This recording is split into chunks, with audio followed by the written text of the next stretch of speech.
Et nous sommes de retour sur Direct Investisseur. Et alors avec vous, Aziz Zejli, nous allons parler de différents actifs, notamment le pétrole qui a fortement chuté la semaine dernière. On est à 37 dollars, 37,51 $ sur le Brent.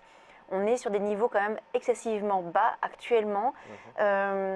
Bon, il y a plusieurs choses qui se passent, hein. Il y a le fondamental évidemment, mais on va quand même se contenter d'analyser le technique. Ouais. Ça veut dire quoi, vous qui analyse technique, ces niveaux? Est-ce que ça veut dire qu'on peut quand même encore se positionner dessus et viser des plus bas? Qu'est-ce que vous recommandez? Alors, c'est vrai que bon, si on regarde le pétrole d'un point de vue uniquement technique, on va quand même avant tout faire une petite parenthèse fondamentale, puisque effectivement, depuis vendredi dernier, enfin vendredi, il y a une dizaine de jours plus tôt, on a eu les membres de l'OPEP qui ont opté pour un statu quo. Un statu quo qui va valider cette situation, qui plaide en faveur de la poursuite de cette situation de surabondance de l'offre du pétrole. On a symétriquement des soucis qui commencent à apparaître et à s'accentuer sur la consommation, qui risque d'être moins importante que prévu. Et donc, ça donne quoi? Ça donne un baril de Brent qui ne cesse de chuter, puisque comme on le voit, puis pour la première fois depuis quasiment fin 2008 de mémoire, on passe sous la barre des 40 dollars le baril en ce qui concerne le Brent. Alors on le voit bien, ce matin on poursuit cette baisse, on est aux alentours de 37,52. On en avait parlé déjà il y a une dizaine de séances en vous disant qu'on avait un objectif à 38 dollars d'ici la fin de l'année. Les choses sont allées beaucoup plus vite que prévu effectivement, puisque la pression baissière sur le pétrole s'accentue. On voit bien qu'aujourd'hui les indices chutent également sur fond de baisse du pétrole, puisque le secteur pétrolier et parapétrolier pèse lourdement sur la plupart des indices mondiaux. Et donc on est dans une situation où on ne peut que se contenter de suivre la baisse. On ne va pas essayer de se positionner Contre-tendance. dans contre-tendance. Ça va être un peu délicat dans la configuration actuelle, puisqu'on le voit bien, le pétrole ne donne aucun signe de renforcement, aucun signe de retournement. Et fondamentalement parlant, il n'y a aucune mesure qui est validée, que ce soit par l'OPEP, par les principaux pays producteurs, pour réduire la production de pétrole et arriver à une situation où on risque Donc d'avoir ça un pourrait inverse. aller encore plus bas selon vous. Ça pourrait aller plus bas pour l'instant, en tout cas, si les choses restent dans les configurations actuelles. On Là, ne on peut accompagne la baisse, là, finalement. Là, on accompagne la baisse, oui, Lucie. Alors, on avait conseillé de vendre, alors c'était il y a à peu près une quinzaine de jours, le pétrole sur les 46,50 à peu près. On avait détecté à ce moment-là une figure de continuation de tendance en drapeau qu'on avait mis en évidence sur le graphique. Ça nous donnait un objectif théorique aux alentours des 38 dollars, et je vous disais que cet objectif-là, on pouvait l'avoir d'ici la fin de l'année. On y allait beaucoup plus vite, puisqu'on baisse en ligne droite sur le pétrole.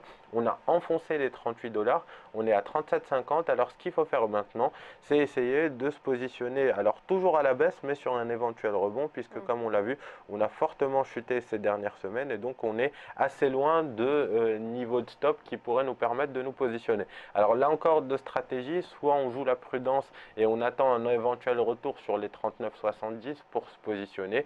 Globalement, on peut se positionner entre 39 et 39,70 avec un stop au-dessus des 39,70 pour permettre donc d'avoir un point d'entrée plutôt accommodant et avoir un scénario un peu moins risqué justement. Pour les plus courageux, on a un niveau qui peut se mettre en exergue aux alentours des 38 dollars. Vous voyez bien qu'on est en train de tenter un rebond après avoir inscrit un plus bas vers les 37,27, et on peut essayer de charter ce niveau, cette fois-ci en prenant un stop légèrement plus bas aux alentours des 38,80 $. Globalement, la pression baissière devrait s'accentuer d'ici la fin de l'année. On va avoir mercredi, jeudi des réunions très importantes avec le compte rendu de la politique monétaire de la Fed, qui risque de renforcer le dollar et de symétriquement encore plus pénaliser le pétrole, puisque on a la situation effectivement fondamentale de la suroffre qu'on connaît sur le marché du pétrole depuis 1 an et demi, mais on a symétriquement et également parallèlement la force du dollar qui continue à peser sur l'ensemble du secteur des matières premières, et notamment particulièrement le secteur pétrolier qui pour le coup continue de baisser, et on le voit bien également sur les indices, puisque ce mouvement de baisse qui a été amorcé que ce soit sur le CAC 40 ou sur la majorité des indices ces dernières semaines, et déclenché par la BCE, par la déception suite aux propos de Mario Draghi, est venu s'accentuer, on l'a vu, par la faiblesse des cours du pétrole. On a vu des grosses capitalisations comme Total perdre quasiment 4-5% en semaine. On a vu également les Vallourec, Technip, Morel et Prom, les parapétrolières qui ont également fortement réagi à la baisse. Donc tout ça, ça pèse sur les indices européens, ça pèse sur les indices américains, puisque je rappelle que le secteur pétrolier pèse quasiment plus de 6% aux États-Unis sur le S&P. Donc ça fait baisser les indices, ça a pour effet justement de peser sur l'ensemble des indices mondiaux. Et on voit bien que ce soit la lecture inverse sur l'euro-dollar, Oui. que l'euro-dollar... Là, on est remonté globalement sur Oui, l'euro. alors on le voit bien, hein, depuis les plus bas qu'on avait marqués au début du mois de décembre, aux alentours des 1,05, on était revenu sur les plus bas d'avril dernier. Là, le discours de Mario Draghi, qui a été très mal accueilli par les investisseurs, qui estimaient que la Banque centrale n'en faisait pas assez, même si à mon sens, Mario Draghi n'a rien dit d'alarmant, puisqu'il a annoncé des mesures positives, peut-être moins qu'attendues, mais il se laisse des cartouches en main et il garde toujours en perspective l'idée d'en faire plus si nécessaire. Donc c'est vrai que ces mouvements sont un peu décorrélés de la réalité, ils sont un peu... La nervosité sur le marché en ce moment, ben, on ne la comprend pas toujours, elle n'est peut-être pas toujours fondée sur de bonnes raisons. Et donc là, on a encore... Donc là, sur l'euro-dollar, quelle serait votre recommandation? On a quand même, je rappelle, cette réunion, vous l'avez dit, de la Fed, hein, donc dans 2 jours. Ça va impacter également l'euro-dollar. Oui. Donc là, on est à 1,0957 en légère baisse de 0,30% sur la paire. Est-ce qu'il y a une position qu'on pourrait prendre sur cette Alors paire? pas tout de suite, justement, Lucie, ce qu'on va surveiller sur l'euro-dollar, ça va être cette zone des 1,0980. Vous voyez qu'on évoluait dans une figure qui pouvait être comparable à un biseau, alors quand elle est orientée dans ce sens, elle indique un renversement de tendance. On voit bien que symétriquement, on rentre en termes de calendrier dans une phase où on va avoir certainement une annonce de remontée des taux aux États-Unis, ce qui aura pour conséquence immédiate de renforcer le dollar, et donc on risque d'avoir un retour de la tendance baissière sur l'euro-dollar. Alors on va graphiquement surveiller 2 points très importants.